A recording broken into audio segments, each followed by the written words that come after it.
पंच महायज्ञ पूर्वर विशाल कलश शोभायात्रा रे सामिल हेले 500 ऊर्ध्व महिला अंचल देखा मिला भक्तिमय परिवेश। गंजाम बेगुनियापड़ा ब्लॉक मर्दमेख स्थित अष्टदुर्ग श्री गोपीनाथ देव और मां भरांडी कनक दुर्गा जीर्णोद्धार प्रसाद प्रतिष्ठा सहित अंबा पंच महायज्ञ अनुष्ठित होगाकू जाउछि। एने रविवार कलश शोभायात्रा अनुष्ठित हो जाइछि।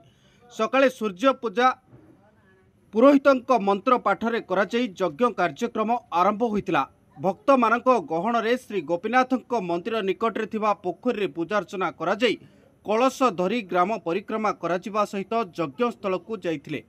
पंच महायज्ञ रे नामयज्ञ, घृतयज्ञ, ज्ञानयज्ञ, गोयज्ञ, अर्णयज्ञ अनुष्ठित हेबो। एथिसहित मनोरंजन कार्यक्रम मध्य देखिबाको मिलिबो। एथिरे यज्ञिक पंडित प्रचारक अन्यान्य पुरोहित तत्वावधान रे संपूर्ण वैदिक रीतिरीति रे कार्यक्रम अनुष्ठित हेबो बोली सूचना मिली। एथिरे मर्दमेख और घोड़ापड़ा पंचायतवासी युवक संघर समेत बेगुनियापड़ा ब्लॉक अंचल भक्त माने सहयोग करछन्ति। आज्ञा मुझे देवराज तरी ग्राम जयशंभुर। आज्ञा 12 वर्ष पूर्वे आम यज्ञ करूँ। आज पुणी लोक मैंने बाहर कमिटी मैंने बाहर यज्ञ करने निष्पत्ति ने आमर मर्दमेख पंचायत प्लस घोड़ापड़ा पंचायत ईडिया पंचायत कमिटी बस निष्पत्ति ने आउ थे आम यज्ञ करने निष्पत्ति नेलु। मो ना हूँ ऋषिकेश मेहणा, मर्दमेख यज्ञ परिचालन कमिटी सभापति। ये आमर माँ भरांडी मंदिर प्रतिष्ठा 1 तारिख रु 3 तारिख पर्यंत प्रतिष्ठा दिवस चलता। आज हूँ जल यात्रा। आमर 5 तारिख रु 15 तारिख पर्यंत यज्ञ पंच महायज्ञ आयोजन होची। आमर मर्दमेख पंचायतवासी और घोड़ापड़ा पंचायतवासी बहुत सहयोग। माँ प्रभाकर नायक, माँ भरांडी यज्ञ कमिटी उपसभापति।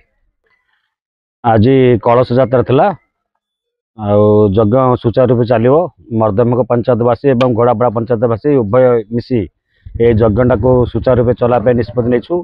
माँ भरांडी प्रभु गोपीनाथ आशीर्वाद यज्ञटा सुरखुरु 15 तारिख दिन आम पूर्णात सुरखुरु भाव चलो आम आशा कर। आम नवेदन करुचु एई पाखपाख अंचल लोक आसी साहाय्य करंतु, प्रभुंकर कृपा लाभ करंतु। 12 वर्ष तले पंच महायज्ञ होता एवं से 12 वर्षर जहाँकि आग तुलन परिवर्ते एवं बहुत गुड़े सहयोग और सहानुभूति समस्त बहुत आमर पंचायत उभय पंचायतर वरिष्ठ सदस्य माने एवं सभापति आमर मर्दमेख सरपंच जी की ऋषिकेश मेहणा नेतृत्व में सभापति आउ प्रभाकर भाईना उपसभापति उभय मिलित घृतयज्ञ, ज्ञानयज्ञ, नामयज्ञ, गोयज्ञ, अन्नयज्ञ पंच महायज्ञ अनुष्ठित होची।